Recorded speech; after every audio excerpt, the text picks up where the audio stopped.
ঘটনা হলো আমার এক বন্ধু কমেন্ট করছে ভালোবাসার গল্প শুনতে চাই। আসলে ভালোবাসা কত প্রকার ও কি কি এবং কত ধরনের ভালোবাসা হয় সেটা বোঝা বড়ই মুশকিল। বাবা মার ভালোবাসা, বন্ধুত্বের ভালোবাসা, প্রেমিকের ভালোবাসা, ভাই বোনের ভালোবাসা, ভালোবাসা অনেক রকমের হয়।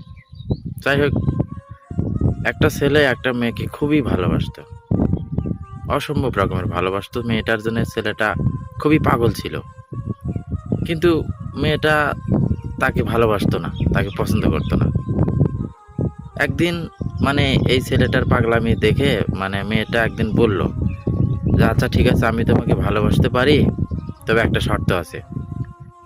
তো তখন ছেলেটা বলছে যে আচ্ছা ঠিক আছে, বলো কি শর্ত। তখন মেয়েটা বলছে যে তুমি যদি আমাকে একটা জিনিস নিয়ে এসে দিতে পারো তাহলে আমি তোমাকে ভালোবাসা দেব, আমি তোমাকে ভালোবাসবো।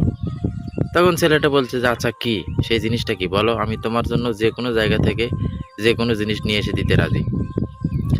তখন মেয়েটা বলছে যে আমি তোমার মায়ের কলিজাটা চাই, তুমি যদি তোমার মায়ের কলিজাটা আমার নিয়ে এসে দিতে পারো তাহলে আমি তোমার ভালোবাসবো। তখন ছেলেটা কথাটা শুই না খুশিতে দৌড়াইতে দৌড়াইতে বাড়িতে গেছে। বাড়িতে গিয়া মায়ের বগলে বসা বলছে যে মা, আমি একটা মায়ের খুব ভালোবাসি, কিন্তু মায়াটা আমারে ভালোবাসে না।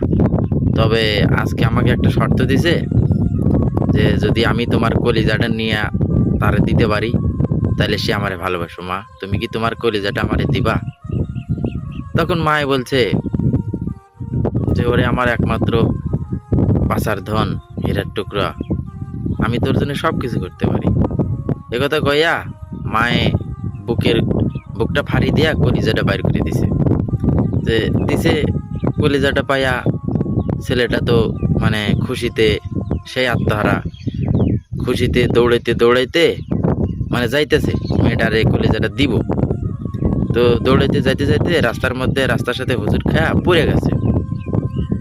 পড়ে যাওয়ার পরে কলিজাটা হাত থেকে ছুটকে একটু ফাঁকে পড়ছে। মায়ের কলিজা ফাঁকে পড়লে সেই কলিজাটা ফাঁকে থেকে বলতেছে বাবা, তুমি কি ব্যথা পাইছো?